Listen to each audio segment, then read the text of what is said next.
साधी माणसं मालिकेच्या आजच्या भागामध्ये आपण पाहत आहोत की आता इकडे सत्या आणि मीरा त्यांच्या खोलीमध्ये बसलेले असतात. तेव्हा सत्या मीराला धूमकेतू न म्हणता मीरा म्हणत असतो आणि तेव्हा मीरा म्हणत असते की काय मग आता तुम्ही मला इथे धूमकेतू नाही तर मीरा म्हणणार आहात का? तेव्हा सत्या म्हणत असतो, खरं तर एक गोष्ट सांगू का मीरा, असं एक सुंदर बागेतलं फुलं आहे की त्याची सर कोणालाच होणार नाही किंवा येणार नाही. तेव्हा मीरा म्हणत असते, हो का? मला एक गोष्ट सांगा, ही जी काही एवढी मराठी आणि एवढं शुद्ध हे बोलायला शिकलात ते कुठं आणि कसं बरं? तेव्हा लगेच आता इकडे हां, मी खरंच सांगतोय तुला, तुझ्या एक गोष्ट लक्षात येते का? पण ते सगळं खरं आहे, पण आज एवढं सगळं काही कसं काय होतंय आणि कशामुळे होतंय हे तरी काही समजणार आहे की नाही मला? असं सुद्धा आता इकडे तो बोलू लागलेला असतो. त्याचबरोबर आपण पाहतो की हे सगळं काही बोलत असताना मीरा मात्र थोडीशी लाजलेली असते. आता मीरा लाजल्यानंतर लगेचच इकडे जो काही सत्य आहे तो म्हणत असतो, वा वा वा वा, माझी धूमकेतू लाजताना मात्र कितीच गोड दिसते आणि कितीच नाही खरंच. तेव्हा लगेच आता मीरा म्हणत असते, पण मला एक गोष्ट सांगा सत्यजितराव, की इकडे तुम्ही ह्या ज्या काही गोष्टी करताय ना, म्हणजे एवढं मराठी बोलताय, एवढं शुद्ध मराठी बोलताय, हे सगळं शुद्ध मराठी तुम्हाला बोलायला नेमकं येतंय कुठून सांगा ना? तेव्हा लगेच आता इकडे तो म्हणत असतो, खरं तर इकडे बरेच काही असे व्हिडिओ पाहिलेत आणि बरेच काही व्हिडिओ पाहिल्यानंतर मी त्याची प्रॅक्टिस केली आणि ते सगळं काही झाल्यानंतर तुला एक गोष्ट सांगू का धूमकेतू, मला सुद्धा हे जे काही आहे ना ते सगळं फार फार आवडायला लागलेलं आहे. पण धूमकेतू, तू सुद्धा फारच छान दिसू लागलेली आहेस. असं सुद्धा आता इकडे सत्या मीराशी बोलत असतो आणि तिचं भरभरून कौतुकसुद्धा इकडे तो करत असतो. त्यावर इकडे सत्याचं हे एवढं समजूतदारपणाचं वागणं मीराला फारच आवडू लागलेलं असतं. ती विचार करत असते की नाही, काही झालं तरीसुद्धा एक सगळ्यात महत्त्वाची गोष्ट आहे ती म्हणजेच की जे काही सत्य आहे तो इथे हळूहळू बदलत चाललेला आहे आणि सत्या हळूहळू बदलत चाललेला आहे ही गोष्टसुद्धा आता तिच्यासाठी सुद्धा तेवढीच जास्त महत्त्वाची असते. तेव्हा लगेच आता इकडे दोघांचं हे सगळं काही बोलणं सुरू असतं. पण इकडे आता जी मीरा आहे ती म्हणत असते, पण तुम्हाला एक गोष्ट सांगू का? त्यावर तो म्हणत असतो, धूमकेतू, तुला अजून एक गोष्ट सांगू का? सगळ्यात महत्त्वाचं म्हणजे इकडे मला सगळ्यात आनंद कशाचा होतोय ते सांगू का? तर इकडे जी निरूपा आहे ना ती माझ्यासोबत चांगलं बोलते, माझ्यासोबत पहिल्यासारखं वागतीये. म्हणजे तिने मला सगळ्यांसमोर इथे काय बोलली आहे की हे सगळ्यात जास्त माझं लाडाचं बाळ आहे, असं इकडे ती बोलली ना, त्यामुळेच मला फार जास्त आनंद झाला आहे बघ, मला बाकी काहीच नको आहे, असं इकडे ती बोलत असते. तेव्हा लगेच इकडे दुसऱ्या बाजूला आपण पाहतो की आता इकडे परी फोनवरती बोलत असते आणि परी फोनवरती बोलत असताना तेवढ्यातच ती एका डीलविषयी बोलते. तेव्हा सुधाकर तिथे जातात आणि सुधाकर तिथे गेल्यानंतर ते म्हणत असतात, काय गं, काय झालेलं आहे परी, कोणाशी बोलतेस? तेव्हा ती म्हणते, नाही रे, कोणाशी नाही बोलत.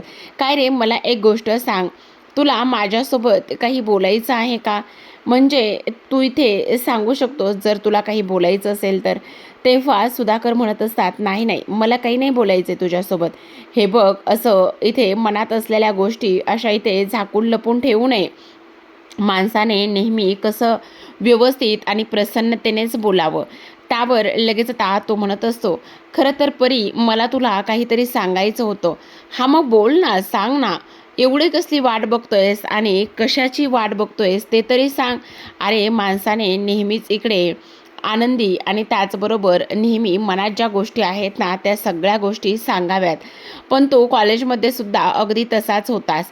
तेव्हासुद्धा तुझ्या मनामध्ये फार काही गोष्टी होत्या पण तू सांगितलंच नाही आहेस. तेव्हा लगेच आता इकडे जो काही सुधाकर आहे तो इकडे म्हणत असतो, खरं तर एक गोष्ट सांगू का? सगळ्यात महत्त्वाची म्हणजे मला तुला काहीतरी सांगायचं आहे. तेव्हा परीने सुधाकरचा हात हातामध्ये पकडलेला असतो आणि परीने सुधाकरचा हात हातामध्ये पकडल्याबरोबर आता लगेचच इकडे तो काहीतरी बोलणार असतो आणि काहीतरी सांगणार असतो. तेवढ्यातच तिथे आता निरूपा आणि त्याचबरोबर पंकज हे दोघेजणही तिथे आलेले असतात. आता हे दोघेही जण तिथे आल्यानंतर लगेचच हे दोघेही जण म्हणत असतात, मॉम, बघितलंस का? तू बघितलंस का सगळ्यात महत्त्वाची गोष्ट इथे काय होते तर बघ ना, ते दोघेजण किती जवळ आहेत एकमेकांच्या आणि ते दोघेही जण एकमेकांच्या एवढे जवळ आहेत की काहीतरी त्यांच्यामध्ये नक्की शिजते असंच मला वाटते. त्यावर निरूपा म्हणत असते, तुला आता बघायचंय का? चल मी तुला दाखवते ते कसे वेगळे होत आहेत. तर खरं तर सुधाकर आता म्हणत असतात, खरं तर मला तुला काही गोष्टी सांगायच्यात आणि मी तुला त्याच गोष्टी सांगण्याचा इथे प्रयत्न करतोय असं सुद्धा इकडे आता ते बोलू लागतात. आता हे सगळं काही इथे बोलल्यानंतर लगेचच इकडे जी काही निरूपा आहे ती म्हणत असते, काय हो, काय चाललेलं आहे तुम्हा दोघांचं? तुम्ही कशाबद्दल बोलताय काही समजेल का मला? असं इकडे ती बोलू लागते. आणि हे सगळं काही बोलल्यानंतर लगेचच आता जी परी आहे त्या परीने सुधाकरचा हात हातामध्ये पकडलेला असतो. तो हात ती पटकन बाजूला करते आणि तो हात ती पटकन बाजूला केल्यानंतर लगेच आता इकडे जी काही परी आहे ती म्हणत असते, नाही नाही काही नाही, पण मला एक गोष्ट सांगा परी मॅडम, तुम्ही ते इन्व्हेस्ट करण्याचं काय बोलत होतात? तेवढ्यातच परी म्हणत असते, नाही नाही, आत्ता मला त्या इन्व्हेस्टच्या विषयावर काहीच बोलायचं नाही आहे. आत्ता माझा त्या इन्व्हेस्ट करण्याच्या विषयावर बोलण्यासाठी मूडच नाही आहे. असं म्हणून आता ती तिथून निघून जाते. ती निघून गेल्यानंतर लगेच आता इकडे जे काही सुधाकर आहे ते म्हणत असतात, निरूपा काय चाललंय तुझं हे? तू आत्ताच्या आत्ता खोलीमध्ये, मला तुझ्याशी बोलायचं आहे. असं म्हणून आता ते खोलीमध्ये निघून जातात. तर इकडे पंकज निरूपाला म्हणत असतो, मॉम तू बघितलंस ना, म्हणजे ह्या सगळ्या गोष्टी कशा होत होत्या आणि इकडे त्या इन्व्हेस्टबद्दल काहीच बोलल्या नाही आहेत. म्हणजे नेमकं काय आणि कशा पद्धतीने आपल्याला हे सगळं करायचं आहे तेच मला काही कळत नाही आहे. त्यावर लगेच आता इकडे जो काही सुधाकर आहेत ते खोलीमध्ये असतात आणि सुधाकर खोलीमध्ये असताना इकडे निरूपा जाते आणि म्हणत असते, का हो, तुम्ही मला का आणि कशासाठी बोलवलेलं आहे? तेव्हा सुधाकर म्हणत असतात, निरूपा काय चाललंय तुझं? तू बाहेर परीला असं कसं बोलू शकतेस ग, की तुम्ही दोघं काय बोलत आहात म्हणून? तेव्हा ती म्हणत असते, अहो असं काय करताय? हो ते सगळं ठीक आहे आणि त्याहूनही सगळ्यात महत्त्वाची गोष्ट म्हणजे इथे तुमच्या सगळ्यांच्या मुलांच्या आनंदासाठी आणि तुझ्यासाठी मी ह्या तुमच्या नाटकामध्ये सामील झालेलो आहे. मग तू परीला आणि मला कसलेही प्रश्न विचारणारस का? तेव्हा निरूपा म्हणत असते, अहो मी काही नाही विचारलंय. अगं पण ते इन्व्हेस्टचा सारखं सारखं विषय कशाला काढायला हवाय? काय गरज आहे तो इन्व्हेस्टचा विषय काढण्यासाठी? तेव्हा ती म्हणत असते, हे बघा मला माझ्या मुलांचं पूर्ण भविष्य आहे. काही जरी झालं तरीसुद्धा तुम्हाला तुमच्या मुलांचं भविष्य आणि त्या सगळ्या गोष्टी नसतील. तुम्ही तुमच्या आयुष्यामध्ये असं काय केलेलं आहे? तुम्ही तुमच्या आयुष्यामध्ये काहीच केलेलं नाही आहे. तर मग आता मला माझ्या मुलांच्या आयुष्यामध्ये जे काही करायचं आहे ना ते तुम्ही करू द्या. उगाचच नाही त्या गोष्टी तुम्ही इथे बोलू नका. तेवढ्यातच आता तिथे सत्य आलेला असतो. आता सत्य तिथे आल्याबरोबर निरूपाचा आवाज वाढलेला पाहून इकडे तो म्हणत असतो, काय चाललंय काय तुमचं दोघांचं? तुम्ही एवढ्या जोराजोरामध्ये का आणि कशासाठी ओरडताय? तेव्हा निरूपा तुझी हिंमत कशी झाली माझ्या बावर असं ओरडून बोलण्याची? त्यावर निरूपा म्हणत असते, एक मिनिट सत्या, तू अजिबात ह्या सगळ्या गोष्टीमध्ये पडू नकोस. मला तुझ्याशी काहीच बोलायचं नाही आहे, समजलं? तेव्हा लगेच आता इकडे सत्या म्हणत असतो, पण जर तू माझ्या बाशी बोलणार असशील तर मग मला सुद्धा ह्या सगळ्या गोष्टीमध्ये बोलावंच लागणार आहे ना. त्यावर सुधाकर मात्र सत्याला शांत करत असतात आणि म्हणत असतात, हे बघ सत्या, आता तू काहीच बोलू नकोस, शांत हो. कारण आत्ता बोलणं हे गरजेचं नाही आहे किंवा तेवढं महत्त्वाचं सुद्धा नाही आहे. त्यामुळे तू आता शांत बस. आता हे सगळं काही सुधाकरचा होणारा अपमान आणि त्या सगळ्या गोष्टी इथे सत्या पाहत असतो आणि सत्याने हे सगळं काही पाहिल्यानंतर त्याच्याकडे सुद्धा आता बोलण्यासाठी कोणताच पर्याय शिल्लक राहिलेला नसतो. तो तिथून निघून जातो. आता तो तिथून निघून गेल्यानंतर इकडे रवी, त्याचबरोबर रिया, मीरा आणि पंकज हे त्याचबरोबर सत्या हे सगळेजण डायनिंग टेबलवरती बसलेले असतात. हे सगळेजण बसल्यानंतर ह्यांच्या थोड्याशा चर्चा सुरू असतात, ते म्हणजेच की सुधाकर आणि परीविषयी. खरं तर मला असं का वाटतंय की इकडे ह्या जोडीपेक्षा म्हणजे आई आणि त्याचबरोबर सुधाकरच्या जोडीपेक्षा इथे जी नवीन आलेली परी आहे त्या परीची आणि त्याचबरोबर सुधाकरची जोडी एक नंबर दिसेल. असं वाटत नाही का की त्यांचं कॉलेजमध्ये अफेअर वगैरे ह्या सगळ्या काही गोष्टी सुरू असतील? असं वाटत नाही आहे का? तेव्हा सत्या म्हणत असतो, हो तर मला सुद्धा अगदी हीच गोष्ट इथे बोलायची होती. अगदी तू आत्ता जे काही बोललीस ना, ते अगदी माझ्या मनातलंच हे सगळं काही बोलली आहेस. तेव्हा मीरा म्हणत असते, तुम्हा लोकांचं हे सगळं काय चाललंय, हे बघा असं काही नसेल.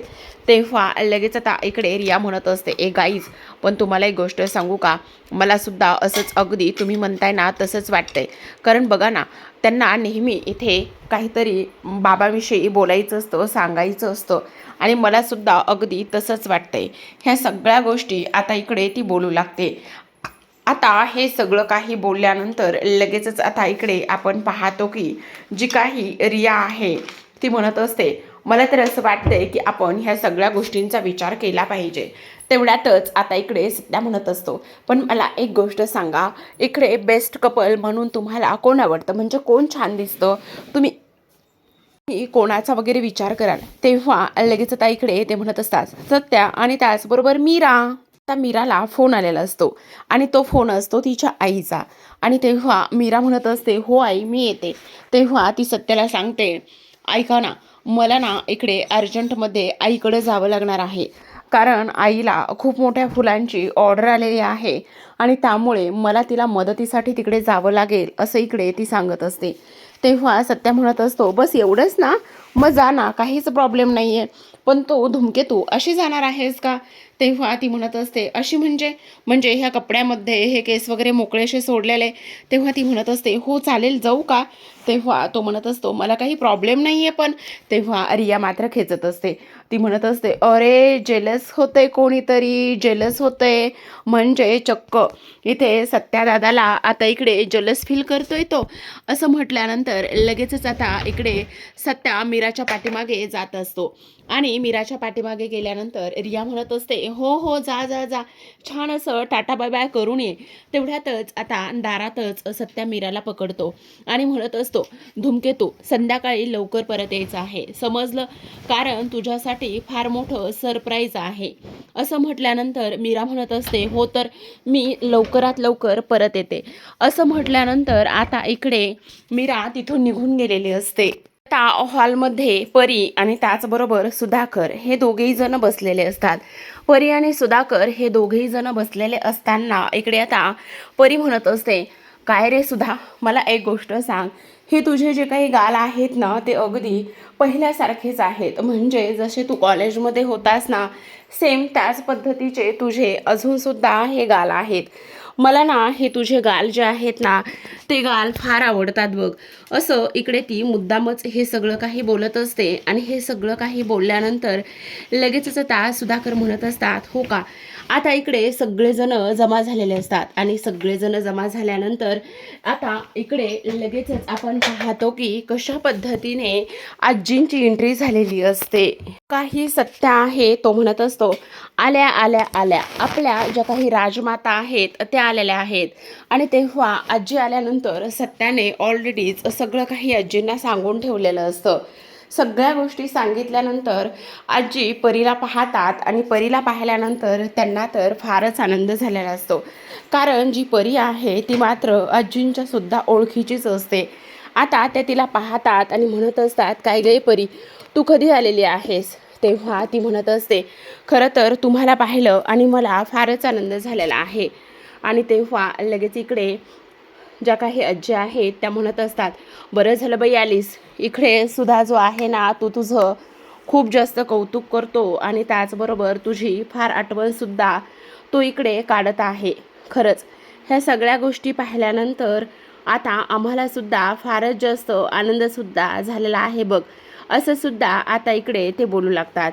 तेव्हा आजी लगेच आता परीच्या बाजूला जाऊन बसतात आणि तिच्यासोबत बऱ्याच गप्पा गोष्टी इथे सुरू असतात. तेव्हा परी म्हणत असते, पण मला एक गोष्ट सांगा काकू, तुम्ही मला ओळखलं, म्हणजे मी तुम्हाला ओळखायला सुद्धा आले. तेव्हा आजी म्हणत असतात, हो तर तू मला ओळखायला येणार नाही असं कसं होईल बरं? तू माझ्या चांगली आठवणीत आहेस ना, आणि मी तुला बरोबर ओळखलं, असं सुद्धा आता इकडे त्या बोलू लागतात. हे सगळं काही बोलत असताना आता आपण इकडे पाहतो की जी काही निरूपा आहे तिला आता वाटत असतं, शी बाई, मला तर इथे टेन्शनच आलेलं आहे. ही लोकं माझ्यासोबत आत्ताच अशी वागायला लागलेली आहेत तर मला काहीच कळत नाही, असा विचार आता इकडे ती करू लागते. तेव्हा दुसऱ्या बाजूला आपण पाहतो की देविकाला आता फारच टेन्शन आलेलं असतं. कारण देविकाच्या काकाला इथे बोलवण्यात आलेलं असतं आणि तेव्हा देविका विचार करते की आता माझा काका नेमका येईल कसा आणि आणू तरी कुठून त्याला, कारण तो येणार नाही ही गोष्ट तेवढीच जास्त महत्त्वाची आहे. तेव्हा आपण पाहतो की आता इकडे पार्टी असते आणि पार्टीसाठी सगळेजण छानच तयार झालेले असतात. निरुपा तर विचार करत असते की काही जरी झालं ना तरीसुद्धा आता इकडे मी ह्या सगळ्यांपेक्षा छानच दिसणार आहे, काही जरी झालं तरीसुद्धा. आणि तेव्हा तिने खूपच सुंदर अशी डिझायनर ब्लॅक रंगाची साडी नेसलेली असते, जी की खूपच कमाल दिसत असते. रिया म्हणत असते, अरे वा मॉम, तुम्ही तर खूपच कमाल दिसत आहात. म्हणजे आज इथे पार्टीमध्ये सगळ्यात जास्त तुमचंच कौतुक होणार आहे आणि तुम्ही एवढ्या कमाल दिसत आहात की काही विचारू नका. तेव्हा निरुपा म्हणत असते, हो तर तेवढ्यात सत्य आलेला असतो. आता सत्य आल्यावर सुद्धा इकडे तो निरुपाचं कौतुक करत असतो आणि म्हणत असतो, निरुपाने आज इथे ह्या पार्टीसाठी बहुतेक जरा जास्तच खर्च केलेला दिसतोय, असं सुद्धा आता इकडे तो बोलू लागतो. तेव्हा निरुपा म्हणत असते, हो तर पार्टीसाठी खर्च तर केलेलाच आहे आणि आज मात्र मी छानच दिसणार आहे, मला छानच दिसायचं आहे, असं सुद्धा इकडे आता ती बोलत असते. आता सगळ्यात महत्त्वाची गोष्ट म्हणजे जे मेन गेस्ट आहेत, म्हणजे इकडे इन्व्हेस्ट करण्यासाठी ज्या गोष्टी लागणार आहेत किंवा देविकाच्या काकांना इथे बोलवण्यात आलेलं आहे ते गेस्ट आणखी आलेले नसतात. आता इकडे सत्या मुद्दामच ह्या सगळ्या गोष्टीमध्ये पुढाकार घेत असतो, कारण देविकाच्या काकाची पोलखोल आणि ह्या सगळ्या गोष्टी त्याला इथे करायच्या असतात. त्याचमुळे तो इथे हे सगळं काही बोलत असतो. आता प्रेक्षकांनो, आजच्या भागामध्ये एवढंच. उद्याचा भाग फारच इंटरेस्टिंग असणार आहे, कारण उद्याच्या भागामध्ये आपल्याला फायनली असं पाहायला मिळणार आहे की आता इकडे पार्टीची तयारी खूपच जय्यत अशी सुरू असते आणि पार्टीची तयारी सुरू असताना इकडे आता जे काही मेन गेस्ट आहेत ते आले नाहीत का, असा प्रश्न सर्वजण विचारत असतात. तेव्हा निरुपा देविकाला म्हणत असते, काय ग, काय चाललेलं आहे, मला एक गोष्ट सांग, कुठे आहेत तुझे अंकल? तेव्हा देविका म्हणत असते, सॉरी आई, त्यांना येण्यासाठी जमणार नाही आहे, आता मी काय करू? तेव्हा ती म्हणत असते, काही जरी झालं ना तरीसुद्धा इथे ते आलेच पाहिजेत, काही जरी झालं तरीसुद्धा त्यांनी इथे यायलाच पाहिजे, असा तिचा प्रश्न तिला असतो. आता इकडे जो काही सत्य आहे त्या सत्याने मात्र इकडे जे देविकाचे बाबा आहे, काका आहेत, त्या काकांना इथे बोलावून घेतलेलं असतं आणि तेव्हा मात्र देविकाला आता खूपच मोठा प्रश्न इथे पडलेला असतो. तर आता प्रेक्षकांनो, अशाच नवनवीन डेली मालिकांचे अपडेट्स आणि रिव्ह्यू पाहायचे असतील, जाणून घ्यायचे असतील तर नक्की चॅनलला सबस्क्राईब करा. खूपच सुंदर असा एपिसोड होणार आहे उद्याचा. भेटूयात उद्याच्या भागात. तोपर्यंत धन्यवाद.